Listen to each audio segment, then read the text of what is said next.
Record videos. Now it's recording. Is it focused? Cool. All right. I'm not going to start it over. That's fine. But 10,000 foot thick glaciers that would form very, very slowly. But all that you need to form glaciers, like this is a simple thing, is you need it to be cold. And during the winter, it's cold and it snows a bunch. Cool, okay, we got a bunch of snow. And then the next year, if the summer is not very warm, so that your glaciers or your snow doesn't melt, or you got so much snow during the winter that it didn't have a chance to melt during the summer, so that the next year, the next winter, you get more snow and that snow falls on last year's snow. And then you do that same process again and again and again, and it eventually turns into glaciers. That's all you need. You just need it to have winter, and during the summertime, the previous snow didn't melt, so that all your new snow lands on old snow. And when it gets thick enough, it compacts and forms into glacial ice. That's glaciers. That's it. So during these time periods, we get these 2-mile thick glaciers that form slowly. Sea level drops by 200 to 300 feet. 200 to 300 feet. So imagine where the ocean is today, sea level. That drops by 200 to 300 feet. That's really exciting, to me at least. Here's our world map. So what is a 200 to 300 foot drop in sea level do? Well, on this map, anywhere that is like a light blue, almost white color, that turns into land. So look at this, and all the island chains and all the sections of ocean that are shallow turn into land instead. So that humans that have migrated out of Africa into Asia, they end up here during that ice age, and they're like, hey, cool, there's more land over there, and they just walk across this, what's now a land bridge because sea levels dropped, into North America. So you can walk from Asia to Alaska during a glacial era because sea level drops that much. And then humans spent a couple 100,000 years walking and populating North America, and then headed down to South America eventually, and here we are. Other places that are kind of interesting besides this, that's super important to human history, is in Southeast Asia and all these islands right here.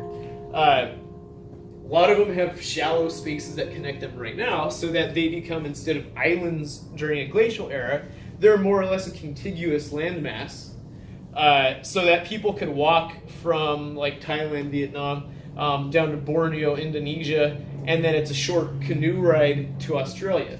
So that humans can almost walk from Asia to Australia again. That's really cool too. So that's what Earth looks like during those glacial eras.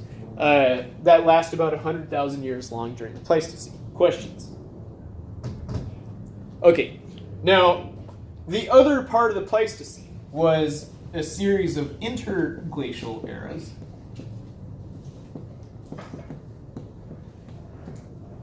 Which would last about 10,000 years long on average.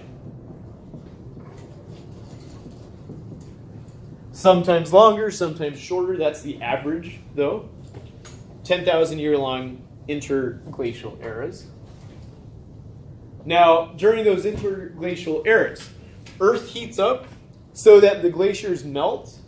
If you've got 2-mile thick glaciers, it takes about 10,000 years for the glaciers to fully melt.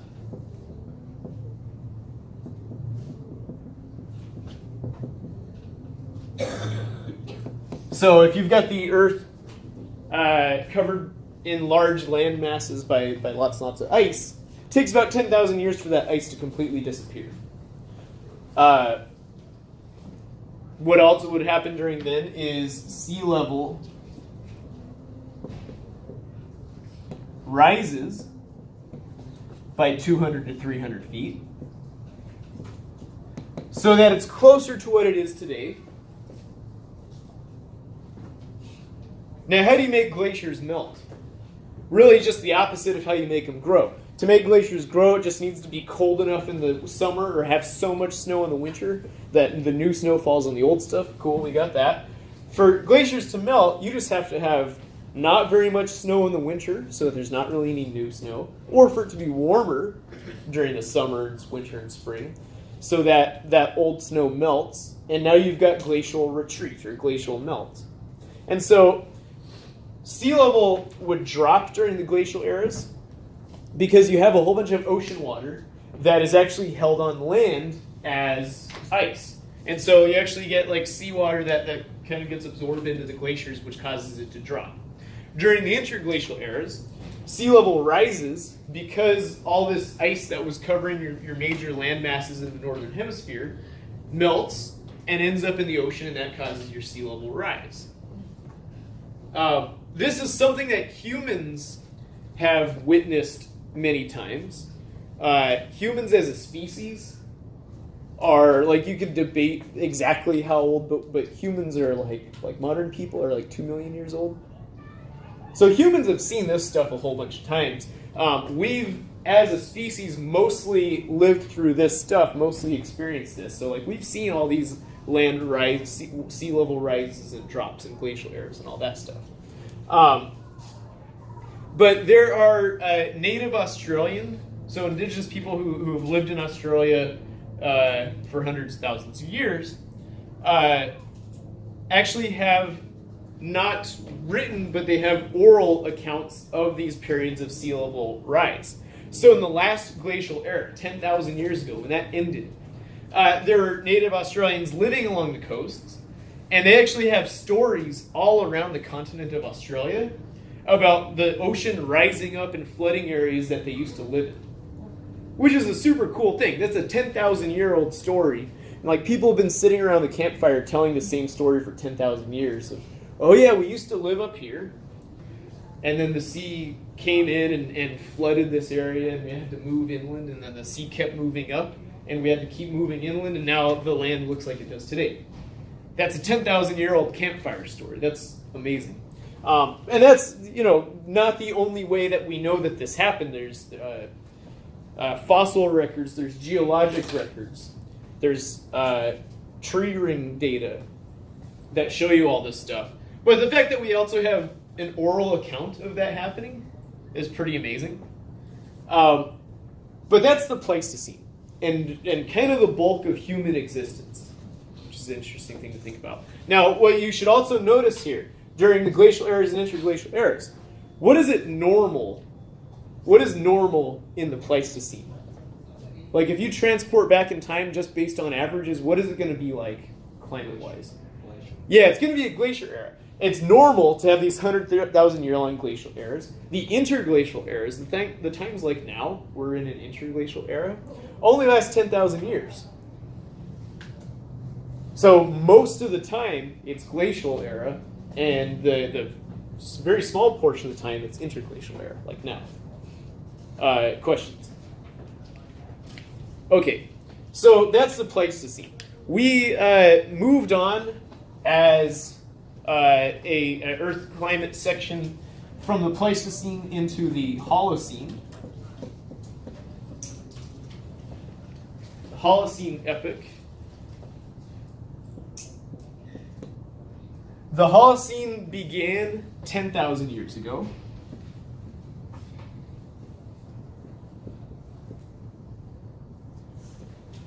Began 10,000 years ago. Why 8 years ago? And this one, like in the future, scientists might decide to kind of skip this epoch and decide that maybe it's not something that we use. Because this is really just the current interglacial era.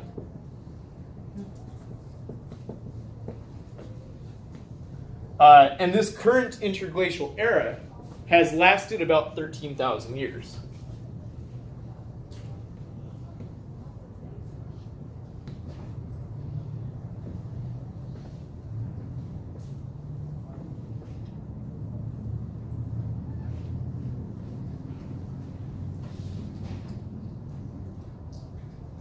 So we're in this interglacial era. For 13,000 years, we've had glaciers melting. And based on the averages of the Pleistocene, like if we were still in the Pleistocene epoch, then we should kind of be headed towards a glacial era again. Now, what we are current in, what's the current epoch? This is new, but it's called the Anthropocene.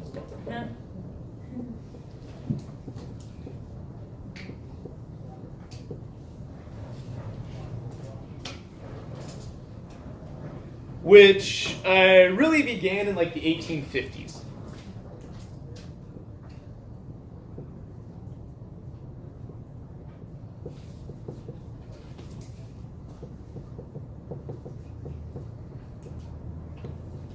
Why did it begin in the 1850s? That's the beginning of the Industrial Revolution.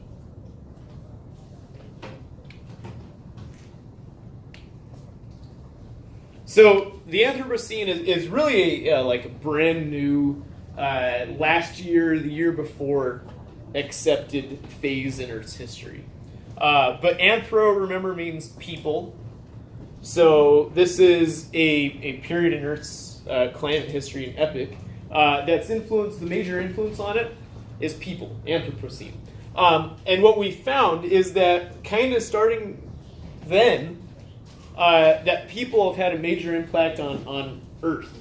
And if you look back to then is when we started deforesting en masse. So when we started mining coal, and it's gotten much more extensive. If you look down in the top layer of soil or mineral deposits in the ocean, there's a layer of plastic.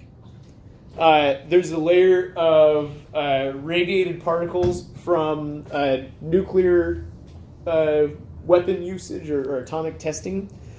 So there's all these different sections of Earth that are heavily affected by people.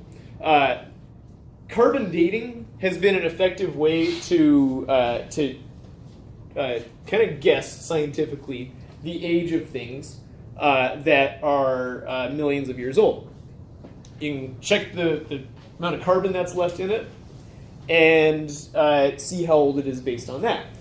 Since the first atomic bomb test, you stopped being able to radiocarbon date things that are younger than that because they now are contaminated by the atomic energy particles. Yeah.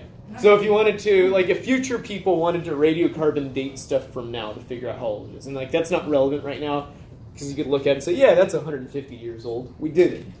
But if future people want to radiocarbon date current stuff, you can't because it's contaminated with those nuclear particles.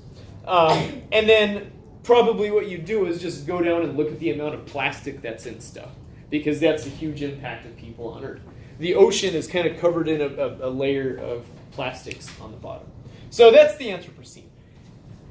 In addition to the plastic and nuclear materials, this is also when people have started having an influence on Earth's climate. We're going to talk about that in a minute. So that's our current situation. We are here. Now, past climate changes. Why has Earth's climate changed in the past?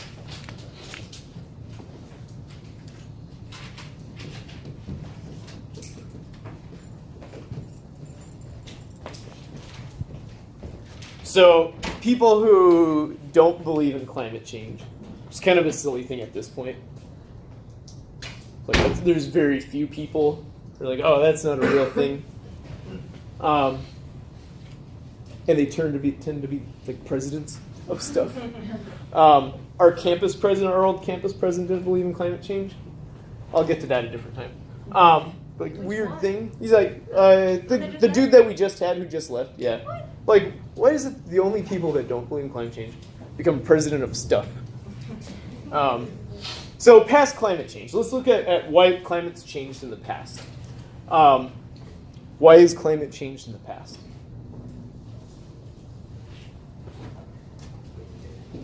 Some of this is like your favorite disaster movie stuff. Why do we have big changes on Earth? Wasn't there when there was an asteroid? Yeah. One was Yellowstone. Yeah. Okay. So that's two different things. Yeah. One was an asteroid impact,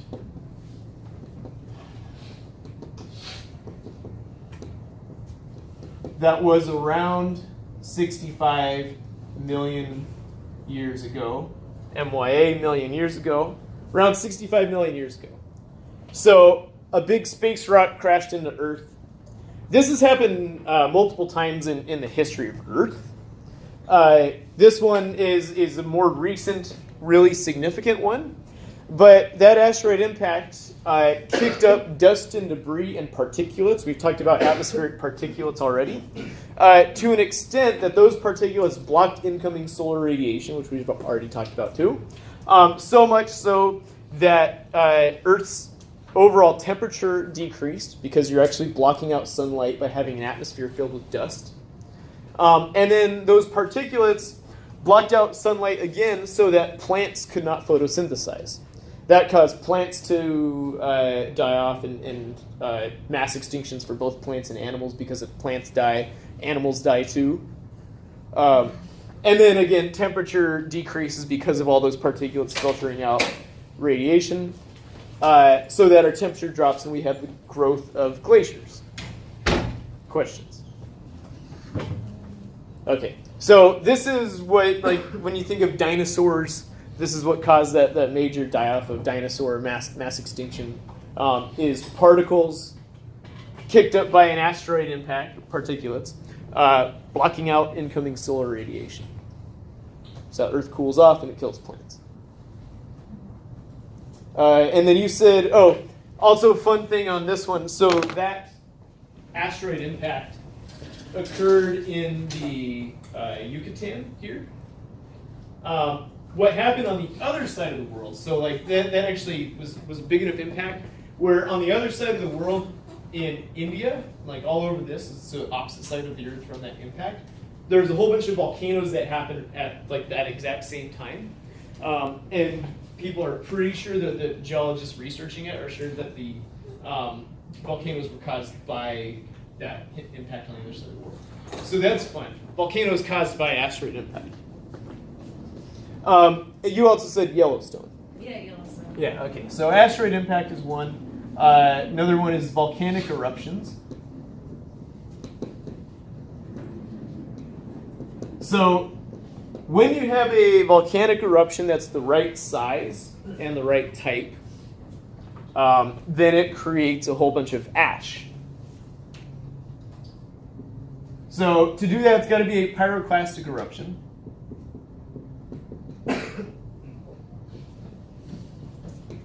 That creates ash that ends up in the atmosphere. Just like happened with asteroid impact, that ash is thick enough in the atmosphere where it blocks out incoming solar radiation. Earth cools off. Plants die, both because it's colder and because they can't photosynthesize. More mass extinction, more glacial growth.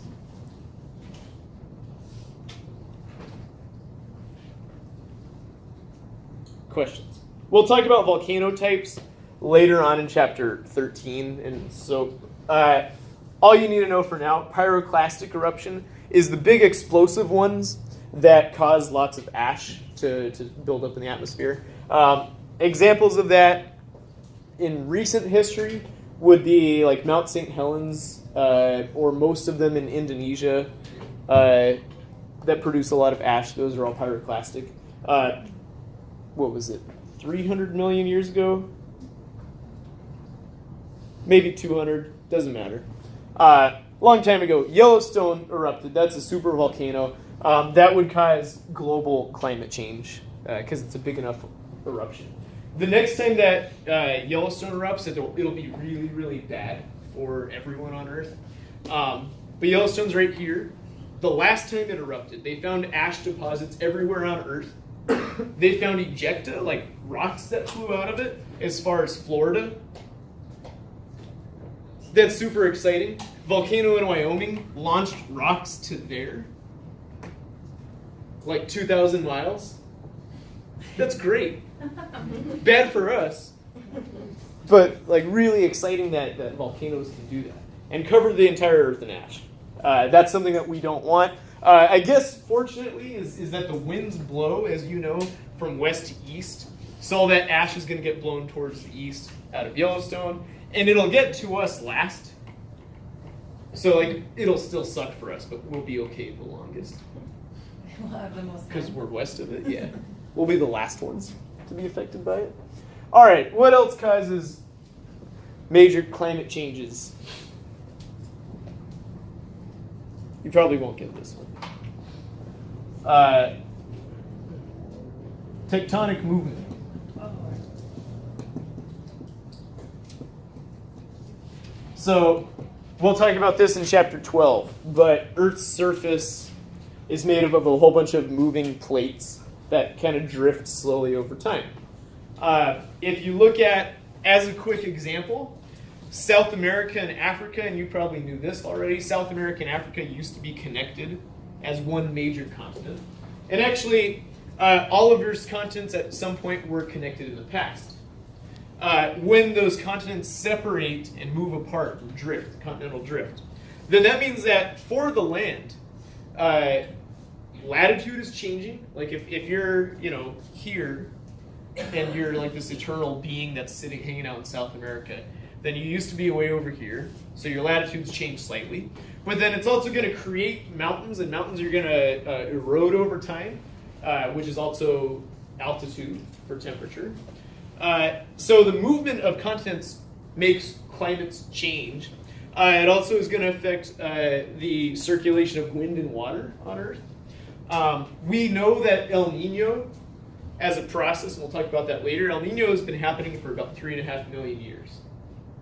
Well, 3.5 million years ago is when South America and North America connected at the Panama Isthmus. Before that, it was just an opening, and ocean water could move from the Pacific into the Atlantic. And 3.5 million years ago, those two things closed off. That's when El Nino started occurring, as far as climate scientists can tell. So there's a huge climate change just because of the shutting, a dam being created, the shutting of two continents. So that causes climate change over time. Questions? Yeah. When I watched the simulations of the plates moving, it shows that India runs really quick all of a sudden in Asia. Do they really vary in speed? They do. Much? Yeah, they vary. So the movement of these continents varies from like 0 millimeters a year up to, I think, 30 millimeters a year. Okay. Which is, that's about the same as your fingernails grow. And some people's fingernails grow slowly. It's probably not 0, but like, centimeters. But up to 30 centimeters a year, millimeters a year. California, where we are, is moving, like you currently sitting here in Pasadena, you are moving 10 centimeters per year to the north.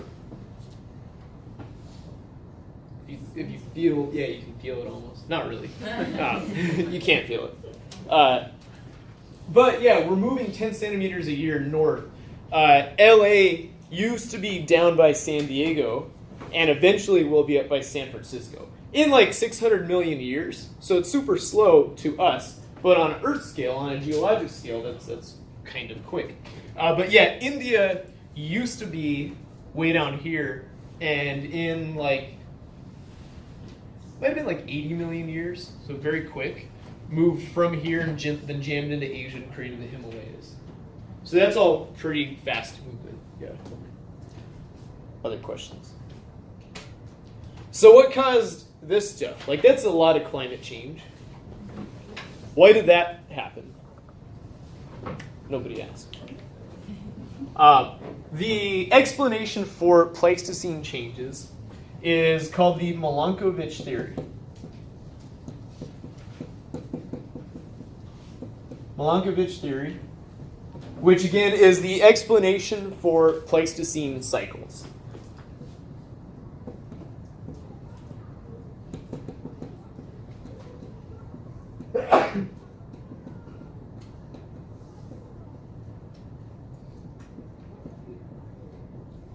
Explanation for Pleistocene cycles. Now, this is a scientific theory.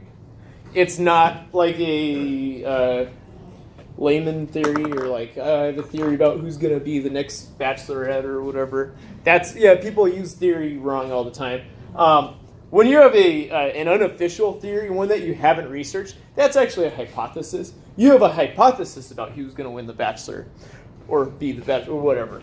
But that's not a theory. A scientific theory is something that professional scientists have researched and argued and tried as hard as they can to disprove and been unable to come up with a way that this thing is not possible. That's a scientific theory. So, as far as humans, the smartest people trying to figure this stuff out can tell, this is fact. This is the way the world is. So Milankovitch Theory explains Pleistocene cycles, this stuff right here. And so what caused those changes in the Pleistocene was a bunch of changes in Earth's position relative to the sun. The first is called orbital eccentricity.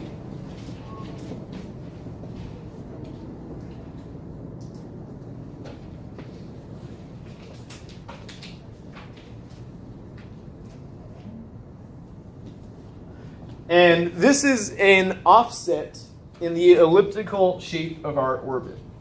Offset in Earth's elliptical orbit.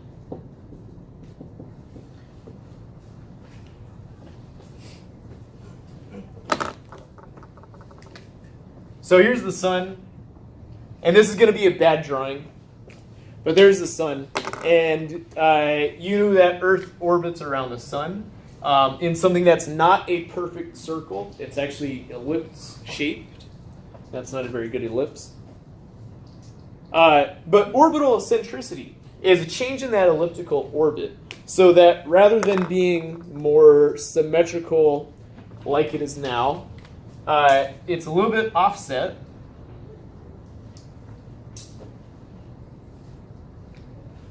In shape.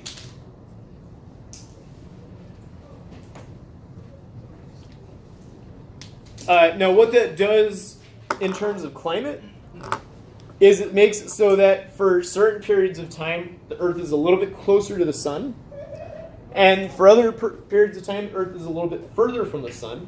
If it's further from the sun, then it's going to be colder.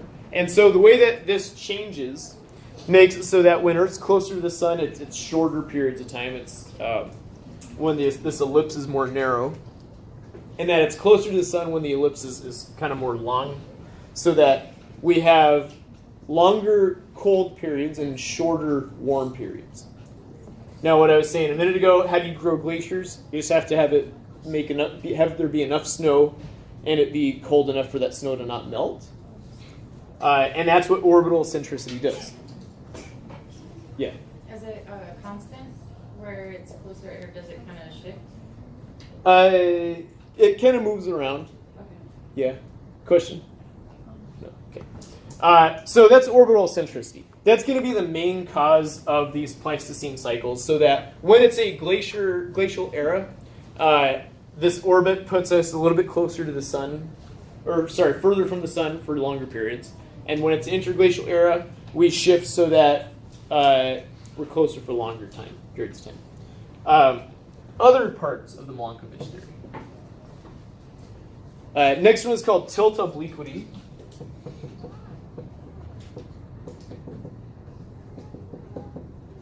This is a change in Earth's axial tilt. Change in axial tilt. You know that Earth's axial tilt right now is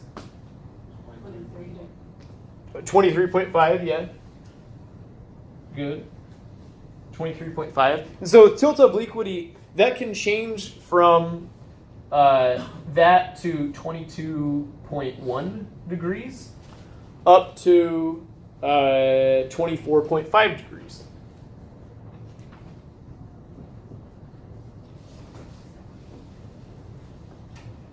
So it's almost a wobble of our axis. But if it shifts more to 22 degrees, then it causes glaciers to grow. Glaciers grow. And if we shift more towards 24.5, then glaciers melt.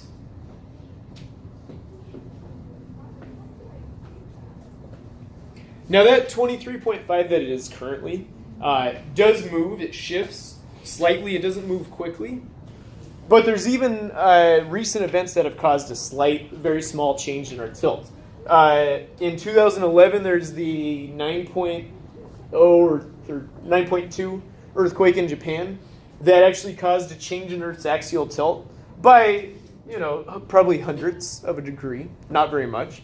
When China finished building the Three Gorges Dam and filled it with water, it's the biggest dam on Earth, they filled it with so much water that it actually offset the Earth's weight and changed our axial tilt as well. That one's really exciting too. China built like a lake that was so big that it made the Earth wobble over and offset our tilt. So that does change. It's mostly 23.5. It's very close to that. So like you don't need to memorize some new number, but it does change periodically depending on the situation. So if it shifts 22.1, glaciers grow. If it shifts towards 24.5, glaciers melt again. Last part of this is called orbital precession.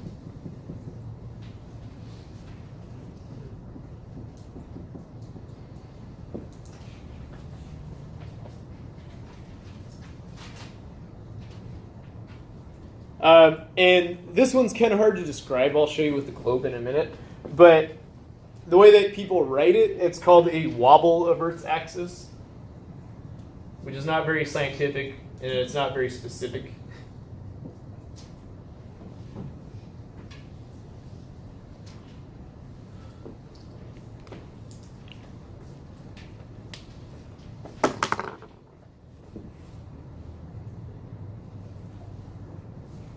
So that's kind of okay, what does that mean? So here's Earth. We're tilted at this 23.5 degree angle. Here's the North Pole, South Pole, all that stuff. With tilt obliquity, that axis is going to shift kind of up and down like this to be less or greater of an angle. With orbital precession, as we move around the sun, it's kind of a wobble like this. That's smaller in effect, probably more frequent, but doesn't have as big of an influence on climate change. So that's orbital precession. Questions? I won't ask you to demonstrate on the test or anything. All right, so this is all past climate change, things that we know have caused changes in climate in Earth's history. Current climate change